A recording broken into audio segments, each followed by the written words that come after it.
Новата комисија за избор на тројца кандидати за судија во Страсбург го одржа првиот состанок во Уставниот суд. Ја утврдиле динамиката за работа, но одлуки ќе носат следниот вторник на седница во Врховен, кога ќе бидат во полн состав.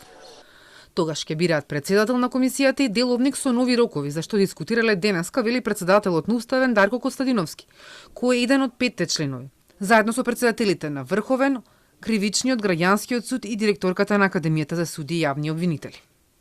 Договориле огласот да трае 30 дена, двојно подолго од претходниот, а планираат потоа уште еден месец за евалуација на пријавените, интервјуа и селекција на тројцата кандидати, кои ќе патуваат до експертскиот панел во Советот на Европа. Костадиновски оптимист дека целата процедура ќе заврши во роковите.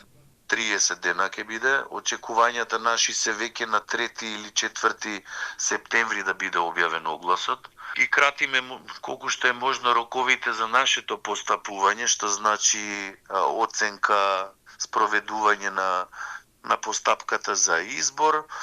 Значи се договоривме за повеќе работи што се од важност за комисијата и мислиме дека ќе ги запазиме роковите што се поврзани со завршувањето на мандатот на нашиот судија.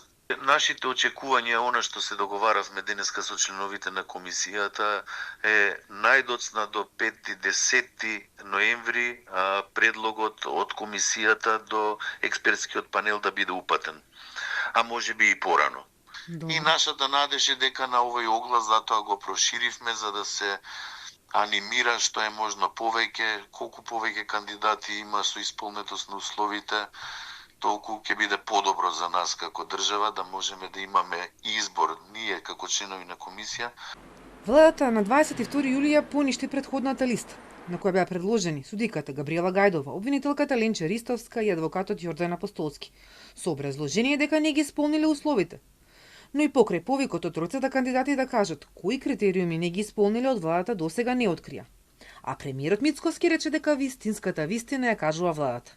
Апостолски за Телма денеска потврди дека се уште не добил одговор од владата на барањето за слободен пристап на информација од јавен карактер. Потоа ќе одлучи што понатам. И Гајдова се уште не одлучила дали повторно би се пријавила. Ристовска веќе најави дека размислува да не се кандидира на новиот оглас. Обвинителката, која го води предметот Талир поврзан со ВМРО од ДПМН, предходно изјави дека не би сакала да верува дека нејзините предмети имаат врска со одлуката на владата. Предходно обелодени дека имало укажувања дека треба да ја повлече кандидатурата.